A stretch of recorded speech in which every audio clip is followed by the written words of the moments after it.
चलो anyway, happy world tourism day आप सभी को। सर, आज के दिन में काफ़ी इम्प्रेसिव आपने स्पीच दिया रिगार्डिंग यूथ ऑफ ईयर आप लोगों ने रखा है इस साल, काफ़ी चीज़ें कही गई है। सर, इस बार जो बेस्ट टूर गाइड भी रखा गया है हमें इस बार पता चला है सर। तो डिपार्टमेंट की तरफ से इस कुछ स्कीम या फिर सब वैकेंसी कुछ ऐसे पोस्ट निकाला जाएगा सो दैट दूसरे स्टेट में है सर इसको लेकर, तो यहाँ अरुणाचल में भी ऐसा कुछ किया जाएगा सर? देखिए, टूरिज्म जो है बहुत बड़ा इंडस्ट्री है। तो मैं हमेशा यही मतलब बहुत पहले से बोलते आया हूँ कि tourism is our engine of growth बोल के। तो टूरिज्म सेक्टर में एक्चुअली जो बिजनेस का अगर वॉल्यूम देखा जाए तो काफ़ी बड़ा वॉल्यूम है बिजनेस में। इनफैक्ट डिपार्टमेंट की ओर से कई सालों से कोशिश किया है कि वर्ल्ड टूरिज्म डे के इस ओकेजन में वेरियस इवेंट्स वो लोग क्यूरेट करते हैं, उसमें कंपटीशन वो लोग रखते हैं और अवार्ड्स भी देते हैं। जैसे इसमें एक यूनिक कुछ कुछ अवार्ड है, जैसे बेस्ट विलेजेस का तौर में भी टूरिज्म में जो विलेज अच्छा करता है, रूरल विलेजेस, उसको भी हम लोग अवार्ड देते हैं। बेस्ट टूर ऑपरेटर्स को हम लोग अवार्ड देते हैं। इसके बाद फिर बेस्ट टूर गाइड भी हो गया। सो इस प्रकार से करके टूरिज्म को we should take up professionally, not merely उसको सिर्फ एक गवर्नमेंट जॉब मिलेगा। गवर्नमेंट जॉब एक्चुअली बहुत छोटा है। टूरिज्म में यू कैन डू वंडर्स। आपके पास एक पैशन होना है, आपके पास में एक जज्बा होना है, एक लगन होना है। So sky is the limit in tourism.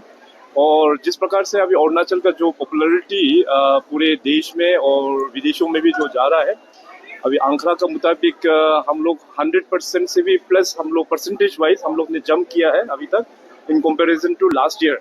Tourism का ग्रोथ हो रहा है। सो टूरिज्म ग्रोथ होने से हम लोगों का direct employment generation, indirect employment generation, सभी को बेनिफिट मिलता है। चाहे वो एक फार्मर हो, अपना सब्जी वो होटल्स को बेच सकते हैं, अपना हॉर्टिकल्चर सेक्टर में फ्रूट्स वगैरह भी बेच सकते हैं। इसके बाद टैक्सी वाला हो गया, टेम्पो वाला हो गया। हर एक सेक्टर में टूरिज्म से डायरेक्ट बेनिफिट, इनडायरेक्ट बेनिफिट सभी को मिलता है। सो टूरिज्म को मैंने जैसे अभी डिपार्टमेंट को जो दिशा दिखाया, अरुणाचल को हम लोग को लॉन्ग टर्म जो टूरिज्म को प्रमोट करने के लिए जो प्लानिंग हम लोगों को करना चाहिए, वो होना चाहिए कि हम लोगों का high value tourism and low impact. क्योंकि टूरिज्म जो है, आप जैसे नंबर्स रैपिडली आप बढ़ जाएगा तो एरिया भी सस्टेन नहीं होता है। एरिया में भी काफ़ी पोल्यूशन हो गया, गार्बेजेस काफ़ी होता है। तो टूरिज्म को प्रमोट करने के लिए सबसे पहले वहाँ का कम्युनिटी को पार्टिसिपेट करना होगा, ताकि अपना एरिया जो है उसको भी हम लोग अच्छा से वेल मेंटेन करके रख सके।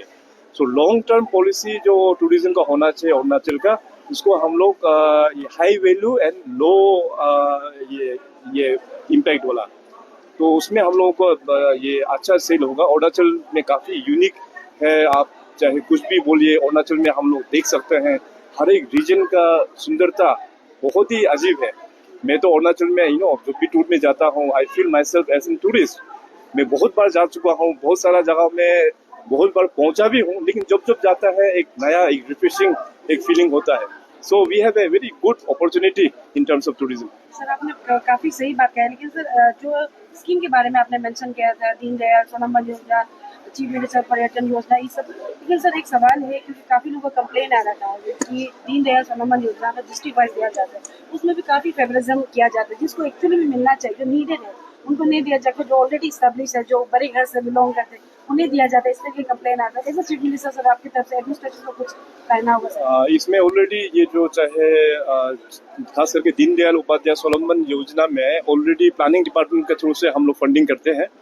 उसमें डिप्टी कमिश्नर का अंतर्गत में कमेटी होता है। तो जो भी एप्लीकेंट्स हम लोग डिस्ट्रिक्ट में कोटा जो भेजते हैं, तो वहाँ में डीसी लेवल में इंटरव्यू करके उसको प्रोजेक्ट्स को स्क्रीनिंग करके वो लोग तो डिस्ट्रिक्ट से फॉरवर्ड करके यहाँ पे भेजते हैं। सो सरकार की ओर से तो हम लोग हमेशा वही कोशिश करते हैं कि उनका जो कॉन्सेप्ट नोट को जो कमेटी मेंबर्स उसको अच्छा से समझना चाहिए, ताकि बिजनेस के रूप में उसको एक सस्टेनेबल है कि नहीं, ये सबसे पहला अप्रोच वो देखना चाहिए। सर्टेन पैरामीटर्स है। सो आई होप आने वाला दिनों में, इस बार हम लोग ने दीनदयाल उपाध्याय में कोटा भी बढ़ाया है। सो हर एक साल हम लोग बढ़ाते जाएंगे। सो जिसको मौका नहीं मिला है, होपफुली इस बार शायद मौका मिलेंगे होगा।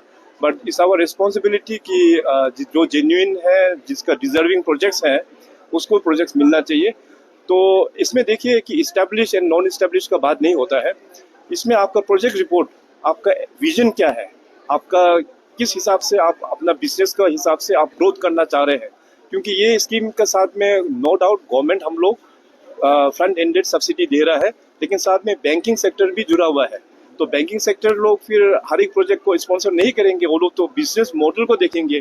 इसलिए जो बिजनेस को जो विजुलाइज करता है, अच्छा बिजनेस विजुलाइज करना चाहिए ताकि बैंकिंग सेक्टर उसको मदद करने लायक बनाना चाहिए। सर आपको ज्यादा नहीं रोकेगा, वहाँ बुला रहा है आपको। एक सवाल है सर, क्योंकि पूरा अरुणाचल का चेहरा ईटानगर है, आईना है, आप भी समझ गया होगा मैं क्या पूछने जा रहा हूँ। ईटानगर नाहरलगुन का सड़क, नाहरलगुन निर्जुली का तो नहीं पूछेंगे सर, बन रहा है, बनते रहेगा, कब बनेगा बनेगा। ईटानगर नाहरलगुन का सड़क, बना हुआ सड़क पूरा बिगड़ गया सर।